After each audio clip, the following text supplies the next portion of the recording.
আমরা যদি গরুর জির সঙ্গে একটু কথা বলি তাহলে তোমাদের সব ছেলে মেয়েরা এরকম মরে যাবে। আর সেটা হলো কি না, আমরা প্রতিদিন একজন করে গরুদের কাছে যাব, আর কিছু খাবার দাবার নিয়ে যাব।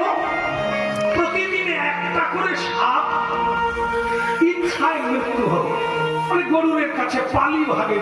আপনারা যাবেন তো? যাবেন তো? স্বেচ্ছায় মরে যেতে হবে গরুরের কাছে গিয়ে, যার যেদিন পালা পড়বে সেদিন যাবে। এখন না হ্যাঁ বলা ছাড়া তো উপায় নেই, না হলে তো একদিন ঢুকবে, একটা খাবে, 10টা মারবে। এরকমের চাইতে একজন করে দেওয়া ভালো। সবাই মেনে নিলেন, গরুরকে জানানো হলো। গরুর বলে ঠিক আছে ঠিক আছে, তোমাদের মিটিং আমি মেনে নিলাম, তোমরা তাহলে ঠিক সময় মতো ওই ছাত্রা গাছের গোড়া সব খাবার দাবার পৌঁছে দেবে, আর একটা করে সর্প দিয়ে যাবে। তাহলে তোমাদের বংশধরকে মেরে মেরে আমি আর কমাবো না। হ্যাঁ বলো ভগবান বিষ্ণু কি? সকলে মেনে নিল, ভালোই চলছিল। এই যে যারা হিংসুটে থাকে সংসারে, তাদের জন্য যে কত কাণ্ড ঘটে বুঝুন। এবার এই কালীয় নাগের যেদিন পালা পড়লো, কালীয় নাগেরও পালা পড়লো, ওকে যেতে হবে। সে কালীয় নাগ তো একটু সত্যি ধর, 1000 মাথা।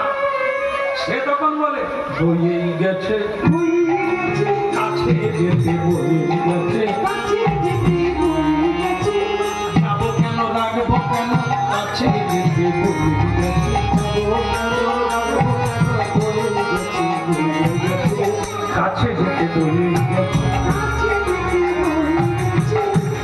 একটা পাখি ছাড়া অন্য কিছু নয়, আর আমি কালীয় নাগ হয়ে তার খাদ্য হয়ে যাবো। বইয়েই গেছে বইয়েই গেছে। এবার সর্পকুল চিন্তায় পড়েছে, এ যদি না যায় তাহলে গরুর আবার ঢুকবে, আবার বাচ্চা কাচ্চা আত্মীয় স্বজনকে মারবে।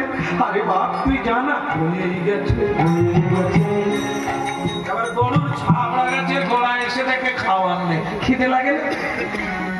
আপনাদের খিদে লাগে না? বারবার করে ডাকছে, খেতে যাবেন না?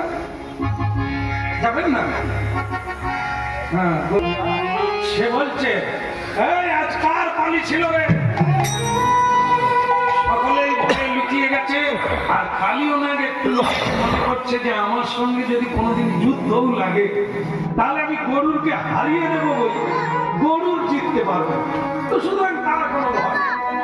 সকলেই লুকিয়ে বলছে আজকে কালীয় নাগের পালা ছিল, ও ইচ্ছে করে যায় না। এখন আমরা কি করবো? দয়া করে